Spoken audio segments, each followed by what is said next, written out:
तो हेलो बच्चों, एक बार पुनः स्वागत है आप सभी का राहुल एकेडमी की एक और बेहतर वीडियो में। तो प्यारे बच्चों, आज की इस वीडियो में हम लोग पढ़ने वाले हैं कक्षा 10 के विज्ञान का एक बहुत ही महत्वपूर्ण प्रश्न, जो प्यारे बच्चों आपके बोर्ड के एग्जाम की दृष्टि से काफ़ी ज़्यादा महत्वपूर्ण है। हर साल आपके बोर्ड के एग्जाम में यह बड़े नंबर में पूछा जाता है।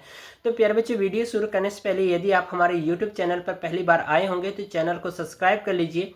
वीडियो पूरा देखिए बच्चों। वीडियो यदि आपको पसंद आती है तो वीडियो को लाइक करिए और साथ ही साथ चैनल को सब्सक्राइब करना न भूलिएगा। तो चलिए बच्चों, बिना किसी देरी के आज की वीडियो को शुरू करते हैं। तो प्यारे बच्चों, यहाँ पर जो हमारी मुख्य टॉपिक है वो है मनुष्य का आहार नाल, या इसी को कह दिया जाता है कि मानव का पाचन तंत्र। ठीक है, तो इसका चित्र सहित वर्णन करने के लिए आपके बोर्ड के एग्जाम में पूछा जाता है। तो यहाँ पर मैंने मनुष्य के आहार नाल का चित्र बना रखा है। तो सबसे पहले आप चित्र देख लो किस तरह से बनाना है। ठीक है, ये सभी चीज़ें जो दर्शाई गई इनको इसी तरह से दर्शा करके आपको पेपर में लिखना होगा। ठीक है, ये चित्र देख लिए। अब हम लोग समझ जाते हैं कि मनुष्य का पाचन तंत्र क्या है। तो प्यारे बच्चों, जो मनुष्य का जो पाचन तंत्र होता है ना, या जो आहार नाल होता है, मनुष्य का आहार नाल वो मुख से शुरू होता है और कहाँ पर ख़त्म होता है, गुदाद्वार तक ख़त्म होता है। तो प्यारे बच्चों, जो भी हम भोजन करते हैं वो कहाँ से, मुख द्वारा भोजन ग्रहण करते हैं, उसको चबाते हैं। और हमारे शरीर में यानी कि हमारे चेहरे में दो जबड़े होते हैं, एक निचला जबड़ा और एक ऊपरी जबड़ा। प्यारे बच्चों, जो निचला जबड़ा होता है ना, ये अस्थायी जबड़ा होता है। ठीक है, यानी कि इधर उधर हिल सकता है। लेकिन ऊपरी जो जबड़ा होता है वो कैसा होता है, अस्थायी जबड़ा होता है। ठीक है, और ये जो जबड़े होते हैं इनमें क्या होते हैं, दांत होते हैं, जिनकी सहायता से हम क्या करते हैं, भोजन को काट सकते हैं और उसको चबा सकते हैं। तो जब भी हम कोई भोजन ग्रहण करते हैं तो यहाँ से जो लार ग्रंथियाँ ये क्या करती है, लार स्रावित करती है। हमारे मुख में क्या करती है, लार स्रावित करती है, जिसको क्या करता है कि जो दांत भोजन को चबाता है तो उसमें लार मिक्स होती है, जिसकी वजह से जो खाना है, जो भोजन, वो लुगदी के रूप में मुलायम हो जाता है। और वह क्या होता है, हमारे इस आहार नाल द्वारा या ग्रास नाल द्वारा क्या होता है, यह भोजन सबसे पहले कहाँ पर आएगा, आमाशय में आता है। ठीक है, आमाशय में आने के बाद यह भोजन क्या होता है कि यहाँ से क्या होता है, सब बड़ी आंत में आएगा, फिर बड़ी आंत से क्या हो जाएगा, छोटी आंत में जाकर के ये फिर क्या हो जाएगा, गुदा द्वार द्वारा मलाशय के रूप में बाहर निकल जाता है। ठीक है, तो प्यारे बच्चों, यहाँ पर जो आमाशय होता है इसमें जठर ग्रंथियाँ पाई जाती हैं, जो कि जठर रस का श्रवण करती है। ठीक है, इन सारी चीज़ों को आपको ध्यान रखना है। तो अब ये जो चित्र में दर्शाया गया है ना, ये क्या है, इनको समझ लेते हैं। ठीक है, तो प्यारे बच्चों, यहाँ पर जो दर्शाया गया है ये मनुष्य का मुख है, और ये जो दर्शाया गया है ये क्या है, लार ग्रंथियाँ हैं। ये हमारी क्या है, लार ग्रंथियां हैं, जिनसे लार स्रावित होती है। और फिर इसके बाद यहाँ पर देखो साइड में लिखा गया ग्रसनी। तो ये हमारा क्या है, ग्रसनी है, और ये कंठ द्वार है। और फिर इसके बाद यहाँ पर आप नीचे देखो तो ये हमारा क्या, श्वास नाल है। तो प्यारे बच्चों, आपको ध्यान रखना है एक चीज़, कि जो हमारा कंठ द्वार होता है, ग्रास नली जो होता है, या और जो श्वास नाल होता है, इन तीनों का रास्ता एक ही है। यानी मुख से जो खाना हम निगलते हैं, जो हमारे पास यहाँ पर ग्रास नली होती है, इसका रास्ता, और श्वास नली का और आहार नाल का, इन सभी का, और कंठ द्वार का, तीनों का रास्ता क्या होता है, एक ही होता है। ठीक है, ये चीज़ हो गया। अब फिर इसके बाद यहाँ पर देखिए ये हमारा दर्शाया गया श्वास नाल, और ये श्वास नाल यहाँ से कंठ द्वार, और ये क्या नाम है, आहार, ये आपका यानी कि ग्रास नली या ग्रास नाल भी कहा जाता है। ठीक है, तो इन तीनों का रास्ता एक ही है। ठीक है, अब जब ये भोजन क्या होता है, इस ग्रास नली द्वारा कहाँ पर आएगा, सबसे पहले आमाशय में। तो ये आमाशय का चित्र है। ठीक है, इतना वाला जो भाग दर्शाया गया ये क्या है, आमाशय। और आमाशय का जो संरचना होती है वो जे टाइप की होती है। इसको आपको ध्यान रखना, ऑब्जेक्टिव क्वेश्चन में पूछा जाता है कि आमाशय की संरचना कैसी होती है, तो जे टाइप की होती है। ठीक है, और फिर इसी से लगा हुआ एक और होता है यकृत।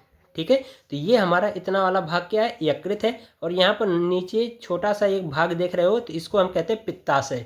ठीक है, अब ये जो नली आमाशय से होकर के आ रही है तो इसको कहते हैं ग्रहणी, और यहाँ पर एक छोटा सा भाग निकला है, इसको कहा जा रहा है अग्नाशय। ठीक है, अब इसके बाद प्यारे बच्चों, ये जो देख रहे हो ना, ये क्या है, बड़ी आंत है। ठीक है, ये क्या है, बड़ी आंत है, इसको हम कहते हैं बड़ी आंत। ठीक है, ये बड़ी आंत है। और फिर इसके बाद यहाँ पर आप देख सकते हो कि ये है हमारी क्या है, छोटी आंत है। तो यहाँ पर मैं दर्शा दे रहा हूँ, यहाँ पर छूट गया था तो यहाँ पर लिख दे रहा हूँ, ये छोटी आंत है। हालांकि प्यारे बच्चों, हम जानते हैं कि जो छोटी आंत होती है, ठीक है, ये क्या होती है, बड़ी आंत की अपेक्षा लंबी होती है। बस आकार में क्या होती है, पतली होती है। पतली होने के कारण इसलिए इसको हम कहते हैं छोटी आंत। और जो बड़ी आंत होती है ये क्या होती है, इस छोटी आंत से आकार में क्या होती है, छोटी होती है। लेकिन ये क्या है, इसकी नली की चौड़ाई ज़्यादा होती है, इसलिए इसको बड़ी आंत कहते हैं। ठीक है, ठीक है। तो इतना समझ पा रहे हो। मैंने ये बताया कि ये जो बड़ी आंत होती है ना, लंबाई में छोटी आंत से क्या होती है, छोटी होती है। लेकिन इसको बड़ी आंत इसलिए कहा जा रहा है क्योंकि जो छोटी आंत होती है ये क्या होती है, पतली होती है। ठीक है। और जो बड़ी आंत होती है क्या होती है, इससे मोटी यानी चौड़ी होती है। मोटी होने के कारण इसलिए इसको बड़ी आंत कहा जाता है, और ये पतली होने के कारण इसको छोटी आंत कहा जाता है। हालांकि लंबाई में सबसे बड़ी छोटी आंत होती है, और ये बड़ी आंत जो होती है छोटी आंत की अपेक्षा छोटी होती है। ठीक है, ये चीज़ आपको समझ में आ रहा है। तो आइए हम लोग अब इसके बारे में, तो चित्र में हम लोगों ने समझ लिया कौन सा भाग क्या है। अब इसके बाद जो चीज़ें लिखी गई उसको एक एक करके समझ लेते हैं। ठीक है।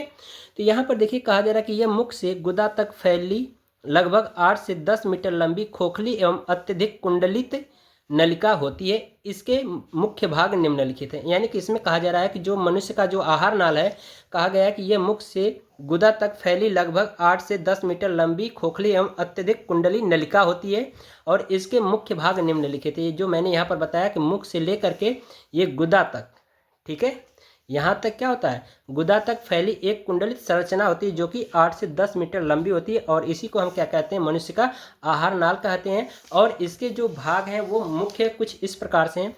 तो पहला प्यारा बच्चे जो है आपका मुख ग्रासन गुहिका है।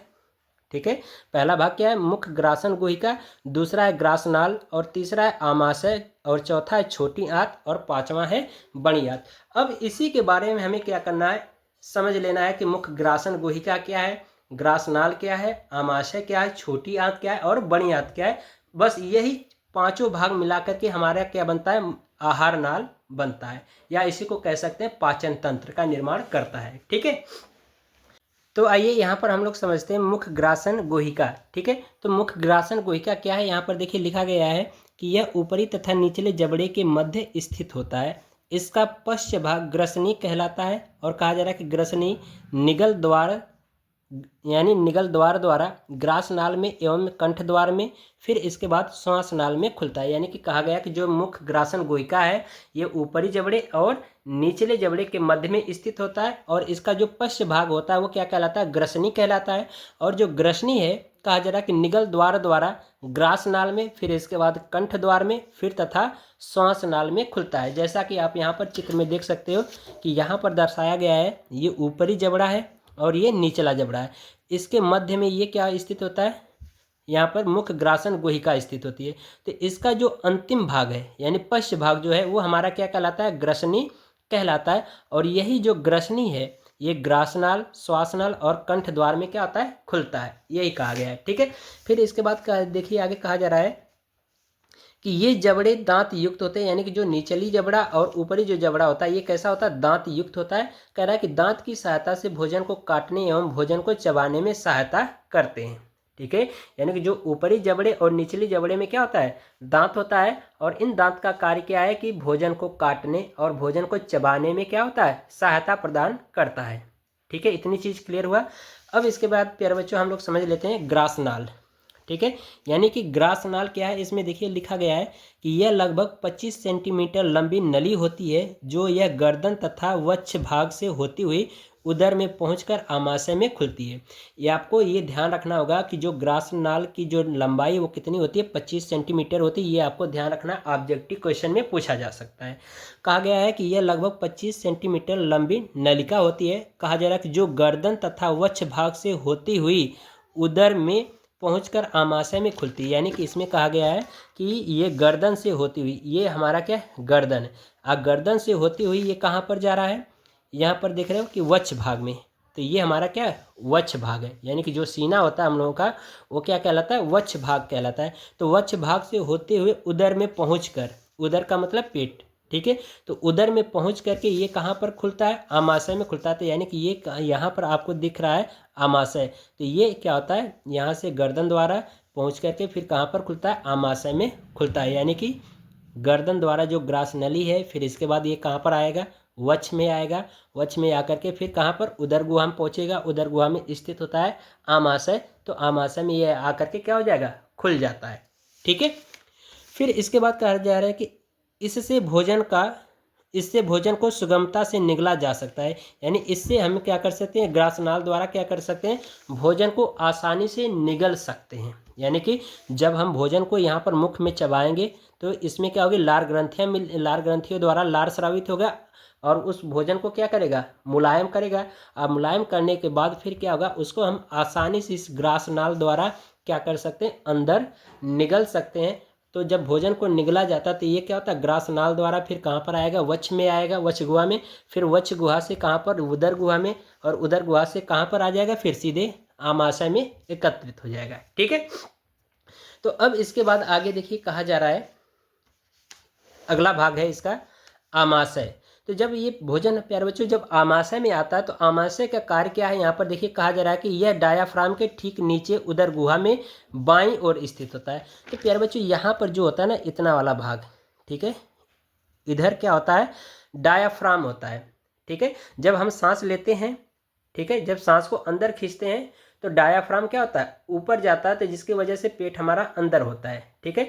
जब सांस को छोड़ते हैं तो हमारा क्या होता है, डायाफ्राम नीचे आता है, तो पेट क्या होता है, बाहर आता है। ठीक है। तो इस तरह से क्या होता है, जो डायाफ्राम होता है सांस लेने में सहायता प्रदान करता है। तो उसी कहा जा रहा है कि ये डायाफ्राम के जस्ट नीचे पीछे कहाँ पर, बाएं साइड स्थित होता है। ठीक है। कौन, ये आमाशय। ठीक है। तो फिर इसके बाद कहा जा रहा है कि यहाँ पर यह एक थैली नुमा लगभग 24 सेंटीमीटर लंबी तथा 10 सेंटीमीटर चौड़ी रचना होती है। यानी कि जो आमाशय है प्यारे बच्चों, ये, ठीक है, ये कहा गया है कि आमाशय लगभग 24 सेंटीमीटर लंबी होती है। ये आपको ध्यान रखना, ऑब्जेक्टिव क्वेश्चन में पूछा जाएगा कि आमाशय की लंबाई कितनी होती है, तो 24 सेंटीमीटर होती है, और चौड़ाई कितना होता है आमाशय का, 10 सेंटीमीटर चौड़ी रचना होती है। तो ये आपको ध्यान रखना, ये बहुत ही इंपॉर्टेंट पॉइंट है, आपके ऑब्जेक्टिव क्वेश्चन के लिए पूछा जा सकता है कि आमाशय की जो लंबाई है वो कितने सेंटीमीटर की होती है। तो 24 सेंटीमीटर की, चौड़ाई की अगर बात किया जाए तो कितने सेंटीमीटर की, 10 सेंटीमीटर की होती है। और इसकी संरचना कैसी होती है, तो ये भी आपसे पूछा जा सकता है। तो इसकी संरचना प्यारे बच्चों जे आकार की होती है, ये आपको ध्यान रखना है। ठीक है। यानी कि आमाशय की जो संरचना होती है वो कैसी होती है, जे आकार की होती है। बात समझ में आ रही। तो एक बार फिर से देख लीजिए, कहा गया कि जो आमाशय है वो डायाफ्राम के ठीक पीछे उदर गुहा में बाईं ओर स्थित होता है, और यह एक थैली नुमा लगभग क्या होता है, 24 सेंटीमीटर लंबी और 10 सेंटीमीटर चौड़ी रचना होती है। ठीक है। और ये वाली जो पॉइंट है इंपॉर्टेंट है, इनको आपको ध्यान रखना है। लंबाई जो है 24 सेंटीमीटर, चौड़ाई जो है 10 सेंटीमीटर। बाकी अगर आमाशय की बात किया जाए तो आमाशय की संरचना कैसी होती है, तो जे आकार की होती है। ठीक है। तो आइए अब हम लोग अगला इसका भाग देखेंगे, छोटी आंत क्या है। ठीक है। तो प्यारे बच्चों आमाशय का थोड़ा सा और भाग है, इसको देख लो। इसमें कहा जा रहा है कि आमाशय का प्रारंभिक भाग चौड़ा, जिसे कार्डियक भाग कहते हैं। यानी कि जो ये हमारा आमाशय है इसका प्रारंभिक भाग, यानी कि ये जो शुरू वाला जो भाग होता है ये कैसा होता है, चौड़ा होता है, जिसको हम क्या कहते हैं, कार्डियक भाग कहते हैं। फिर इसके बाद कहा जा रहा है कि और अंतिम संकरा भाग, यानी कि जो अंतिम वाला जो भाग है, ये शुरू का भाग हमारा क्या है, चौड़ा है, तो इसको हम क्या कहते हैं, कार्डियक भाग कहते हैं। ठीक है। कार्डियक भाग। ठीक है। चौड़ा होने के नाते इसको हम कहते हैं कार्डियक भाग। और जो इसका अंतिम भाग है प्यारे बच्चों, ये पतला है, बहुत संकरा है। तो जब पतला है तो प्यारे बच्चों इसको हम कहते हैं पाइलोरिक भाग। ठीक है। तो आमाशय का जो प्रारंभिक भाग है वो कैसा होता है, चौड़ा होता है, जिसे हम कार्डियक भाग कहते हैं। और अंतिम भाग संकरा यानी कि पतला होता है, तो इस भाग को हम क्या कहते हैं, पाइलोरिक भाग कहते हैं। तो ये वाला जो भाग है प्यारे बच्चों, चित्र में आप देख रहे हो कि इसका अंतिम वाला भाग क्या है, पतला है, तो इसको हम कहते हैं पाइलोरिक भाग। पाइलोरिक भाग। ठीक है। ये चीज़ समझ में आ रहा है। फिर इसके बाद कहा जा रहा है कि इसके मध्य भाग को आमाशय काय या फंडिक भाग कहते हैं। यानी कि इसका जो ये मध्य वाला भाग होता है, ये वाला पूरा, ये हमारा क्या कहलाता है, आमाशय काय कहते हैं, या फिर इसको फंडिक भाग कहते हैं। यानी कि जब हम भोजन ग्रहण करते हैं तो जो भोजन कहाँ पर आता है, इकट्ठा होता है, इसी वाले भाग में आता है, यानी फंडिक वाले भाग में क्या होता है, एकत्रित होता है। और इसी में कहा जा रहा है कि भोजन का पाचन मुख्यतः मध्य भाग में होता है। यानी कि ये हमारा जो फंडिक वाला जो भाग है, ठीक है, फंडिक, ठीक है, भाग, फंडिक वाला जो भाग है प्यारे बच्चों आमाशय का, इसी में क्या होता है, भोजन एकत्रित होता है, और भोजन एकत्रित होता है तो इसी में क्या होता है, भोजन का पाचन होता है, यानी कि किसमें, पाचन। ठीक है, तो किसमें होता है, फंडिक वाले भाग में। तो ये भी आपसे ऑब्जेक्टिव क्वेश्चन में पूछा जा सकता है कि भोजन का पाचन आमाशय के किस भाग में होता है, तो हम कह सकते हैं फंडिक भाग में होता है, या फिर हम कह सकते हैं आमाशय काय में होता है। ठीक है, इतनी चीज़ें आपको ध्यान रखनी है। फिर इसके बाद प्यारे बच्चों कहा जा रहा है कि भोजन का पाचन मुख्यतः मध्य भाग में होता है, यानी कि इसी फंडिक वाले भाग में होता है भोजन का पाचन। ठीक है, फिर कहा जा रहा है कि आमाशय की जठर ग्रंथियों द्वारा जठर रस का श्रवण होता है। ठीक है, तो ये आपको ध्यान रखना है कि इस आमाशय में कौन सी ग्रंथि पाई जाती है, जठर ग्रंथि पाई जाती है, और जठर ग्रंथियों द्वारा किसका श्रवण होता है, जठर रस का। ठीक है, यहाँ पर आपको ध्यान रखना है कि जठर ग्रंथियां पाई जाती हैं किसमें, आमाशय में। ठीक है, और इसका कार्य क्या होता है, जठर रस का श्रवण करना, जठर रस का श्रवण करना। ठीक है, तो ये आपको ध्यान रखना है। तो ऑब्जेक्टिव क्वेश्चन में ये भी पूछा जा सकता है प्यारे बच्चों कि जठर ग्रंथियां कहाँ पर पाई जाती हैं, तो आमाशय में पाई जाती हैं। ये भी आपको ध्यान रखना है कि जठर ग्रंथियां कहाँ पर पाई जाती हैं, आमाशय में पाई जाती हैं। और जठर ग्रंथियां क्या श्रवण करती हैं, तो जठर रस का श्रवण करती हैं। तो जब यही जठर रस का श्रवण करती हैं तो इसमें जो प्यारे बच्चों भोजन एकत्रित होते हैं ना फंडिक वाले भाग में, तो इसी में क्या होते हैं, ये जठर रस मिल करके भोजन को पचाने का कार्य करते हैं। जब भोजन पच जाता है तो इसके द्वारा कहाँ पर, छोटी आंत और बड़ी आंत द्वारा क्या होते हुए क्या होता है, गुदा द्वारा मलाशय के रूप में क्या होता है, बाहर निकल जाता है। ठीक है, तो ये चीज़ समझ में आ रहा है। तो इसी को कहा जा रहा है कि आमाशय की जठर ग्रंथियों द्वारा जठर रस का श्रवण होता है।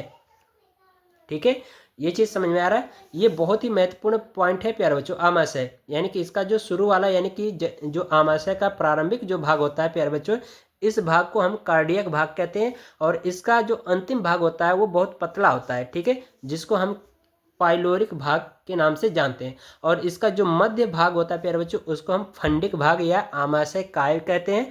और प्यारे बच्चों इसी वाले भाग में क्या होता है, भोजन का पाचन होता है। ठीक है, और इसमें जो क्या होते हैं, अग्नाशय यानी आमाशय में जो जठर ग्रंथियां पाई जाती हैं प्यारे बच्चों, वो क्या करती है, जठर रस का श्रवण करती है, जो कि भोजन में मिल करके क्या करते हैं, उस भोजन का पाचन करने में सहायता प्रदान करती हैं। ठीक है, तो ये भी आपको ध्यान रखना है। और इसका आकार आमाशय कैसा होता है, जे टाइप का होता है। ठीक है, ये सारी चीज़ों को आपको ध्यान रखना है। फिर इसके बाद प्यारे बच्चों आइए अगली पॉइंट देखते हैं हम लोग, छोटी आंत। ठीक है, छोटी आंत क्या है इसको समझ लेते हैं।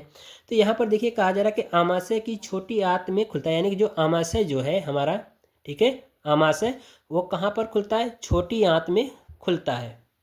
बात समझ में आ रही है, यानी कि जो आमाशय है वो कहाँ पर खुलता है, छोटी आंत में खुलता है। और कहा जा रहा है कि यह लगभग 6 मीटर लंबी एक कुंडलित नलिका होती है।